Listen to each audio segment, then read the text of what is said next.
बिस्मिल्लाहिर्रहमानिर्रहीम। अस्सलाम वालेकुम दोस्तों, मैं उम्मीद करें तुम सारे दोस्त बिरा ठीक ठाक हो सो, खुश हो सो, तकड़े हो सो, ते नाल राजी हो सो। दोस्तों मेरी वीडियो को पूरा दिखाए। ई वीडियो दे अंदर ही बाइक आला जे रहता बस ते अगू आवे ने उको हारन मरेंदे, लेकिन वो हटण दा नाम ही नहीं चाहता।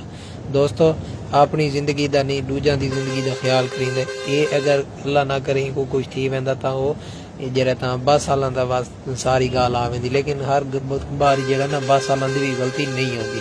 ये हुण देखो उस्ताद इतने हारा नहीं घूम रहा वजह। ये देखो दोस्तों वो हटण का ना ही नहीं कहना भी गुलाबाद में अगू आ वैसी। ये देखो वो परवाह ही को नहीं। अगर कोई मसला थी वजे तो वो आराम नाल वहदा पे अपना बस दे अगू अगू हारन ते हाथ ते नहीं सुनेगा बहुत सही वजह थी पागल दा बच्चा बुला नहीं बड़ी के लिए कसूर है।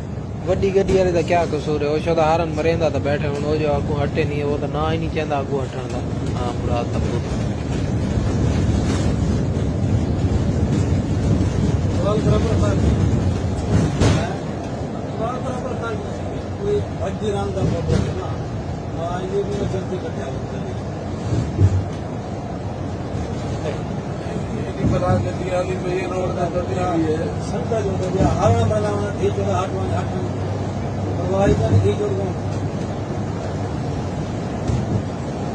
ये रोड का है, ये रोड जलालपुर का इंतहा दे कमी ना ये वो भी है कि ये 8 मिनट वाला खोल नहीं।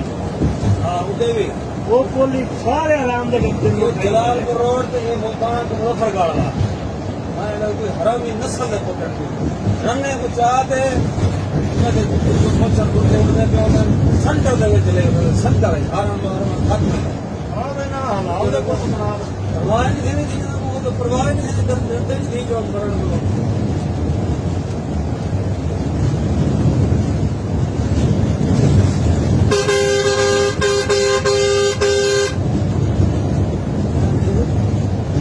कुत्ते को जहां मारा हुए भज रहे हैं।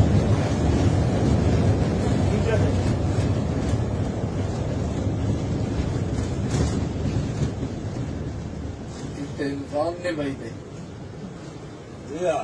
उस्ताद स्पीड तो पता कोई नहीं मर गया रावण दे पिछले वो तो वाग नहीं गया।